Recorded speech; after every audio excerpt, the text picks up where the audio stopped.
What's up, everybody? Welcome to the channel. This is your myth and legend Fox coming to you today. And we all know how Call of Duty has been sketch as hell lately.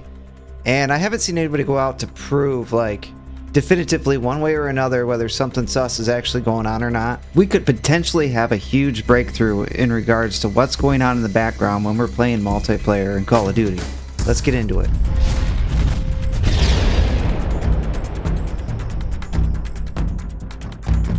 This isn't over, is it?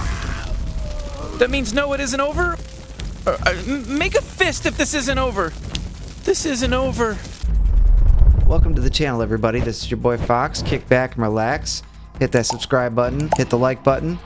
I would appreciate it. Try and do something great for my family one day. But without further ado, let's get into this. As a PC user, you can get NetStat programs, which monitors your network traffic, okay? And there's this one in particular that I've been using called NetLimiter. And it's more specifically designed in limiting connections and prioritizing connections on your PC, although I haven't used it for that. When I'm running this in the background and playing Call of Duty, you can figure out some things that I haven't seen anybody else talk about. So when you go to matchmake in Call of Duty, you matchmake to what would be considered, at least as far as I can tell, a demonware server, okay? And these demonware servers are the matchmaking entity behind you getting into games. It sets out the search criteria, it sets out all the skill parameters, and then puts you into a game. And after that, you're connected to a server close by, typically, or at least, ideally, you'd want a server close to your location. And there's quite a few in the United States. There's like Chicago, New Jersey, Miami, Dallas, San Antonio, California. I can't quite remember. There's quite a few, and it'll tell you exactly where you're going server-wise with this NetLimiter program. And it's quite ingenious, so you can sit there and monitor the connections while you're in game. And what I've found is this demonware server you connect to, it says it's in Dublin, Ireland. Although you can say an IP address is technically anywhere. It doesn't mean it's actually in Ireland, but that's where it says it is. That's neither here nor there. It's just an easy way to tell that, hey, that's the matchmaking server that you connect to find a game. Now, typically you would think that after you connect to the matchmaking and it finds you a dedicated server to play the game on, it would discard the matchmaking server. But with Call of Duty, it does not. Like, it doesn't at all. You also have your streaming connections, which are on port 80. Well, an HTTPS TCP connection, and this will download large volumes of data for your streaming textures, which is mandatory. So you can disregard those when you're looking at this, but I've recorded some gameplay with the connections in the foreground here for you to check out for yourself. And I have noticed some correlations between in-game happenings and this demonware server and what it's sending to you, the client. It's considered a client. That's the technical term, I guess. You're the client. And it's sending you data, and you're sending data out while in game, not just to the server you're connected to, the actual server that other physical connections are taking place to actually play the match, but outside of that, the demonware server, which everybody is also connected to.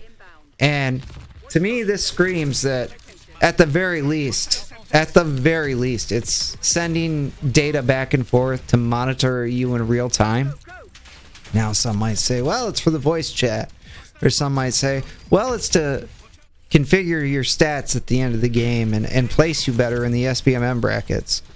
And I'm here to say, well, this used to be in Call of Duty, because SBMM was a thing before 2019, but after 2019 it was egregious. But before 2019, before servers in Call of Duty were a thing, there was still SBMM, and it was like client-to-client based connection where one person in particular hosted the match, and then everybody else connected to that person, which gave that person a ping advantage.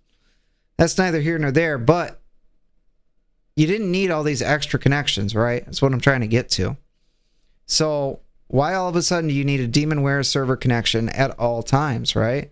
Maybe this is the anti-cheat, but that too, I have reservations on, because I don't know if you all can remember this. Let me just sidetrack this real quick. One of the things they touted with the Ricochet anti-cheat was that when they detected a cheat in progress, a cheater, let's say in Warzone, they could make that person go through a miserable experience, whether when you leap off the side of an edge of an area down a cliffside or something, you'd instantly splat into the ground. So what would you call that?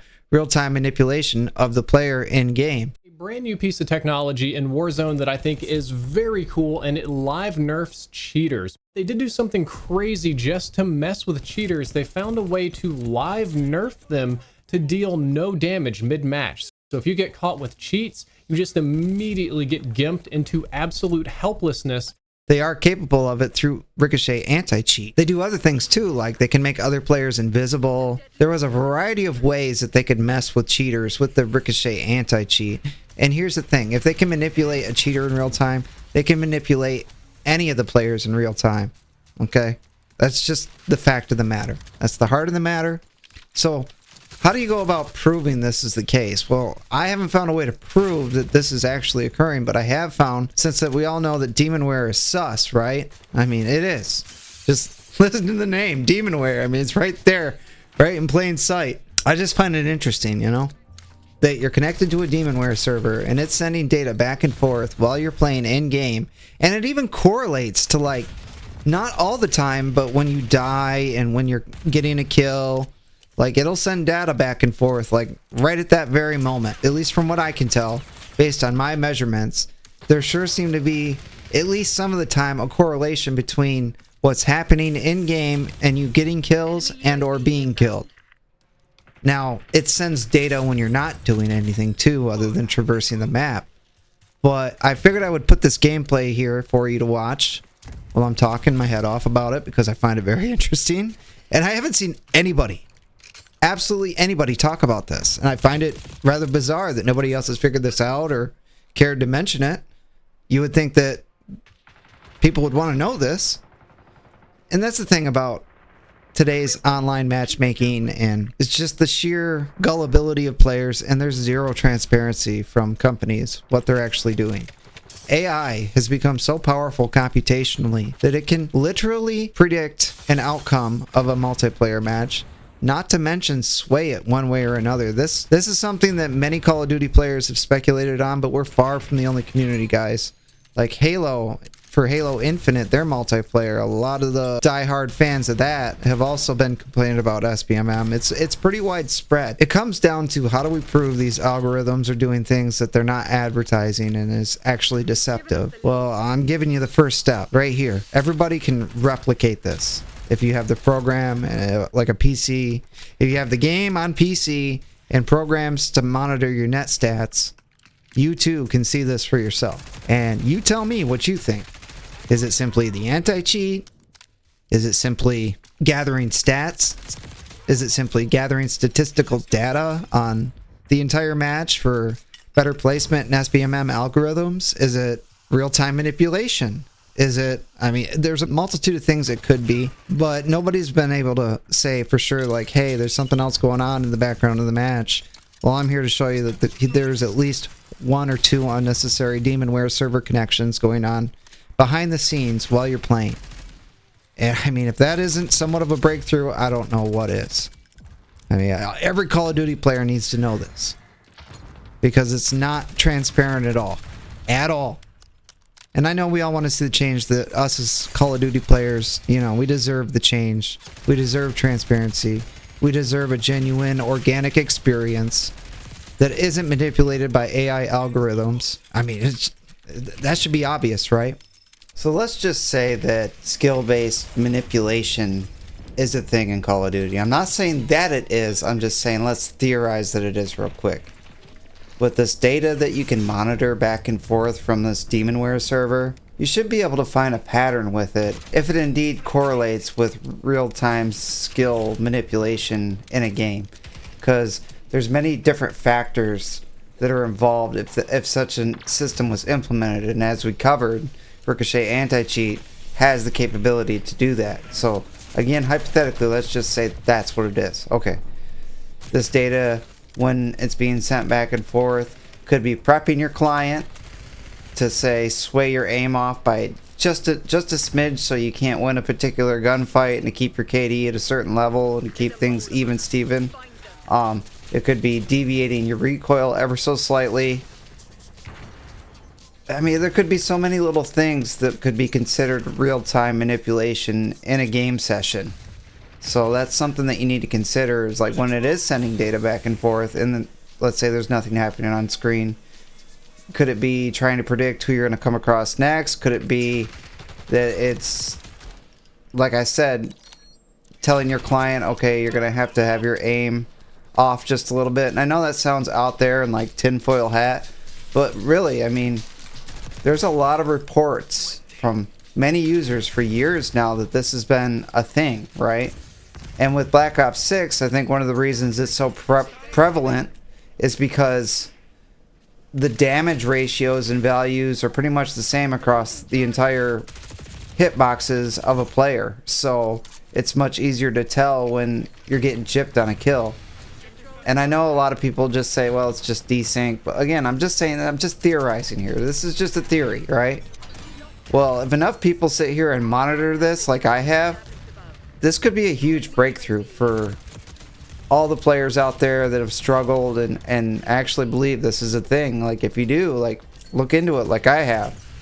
I need more people with me looking at this so we can find a pattern if there is one to be found. It seems to be like, you know, here you are, the consumer, buying a product, and you're the one put at a disadvantage over things that aren't even told to you. That's fraud.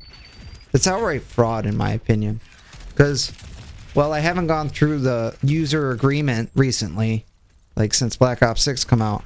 I'm pretty sure that they don't have in there that, hey, we can manipulate the game anytime we choose in real time, and you can't do or say anything about it. Because if they did, I'm sure somebody would have read it and said, hey guys, look, they're admitting to it right here, and that way there's zero liability. We all know that based on user experience, like when you play a game enough, you develop an in-game sense. And this in-game sense, you can start to tell through consistency what should or should not be. Now, granted, we're all biased as human beings, and we're not perfect, and we're fallible. A lot of people are able to like push that aside as evidence. Well, you know, I'm here to say listen to your heart and do what you think is right by you, and believe in yourself, because there is evidence to suggest that this is the case, and I'm showing it to you right here. Can I definitively 100% say this is what this is? No. But I haven't seen anybody else show this. Well, that's it for today's video.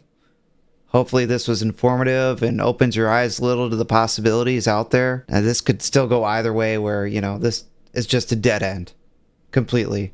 But I'm just one tiny sample size, right? There's a vast array of people out there and figure things out like this. Like, the more we dig, I mean, it can't be hidden everywhere. If this was really true, this can't be hidden everywhere. That's what I'm saying. Like, there's got to be a way. Make sure you hit the like button, subscribe button. I'll catch you in the next one. Peace.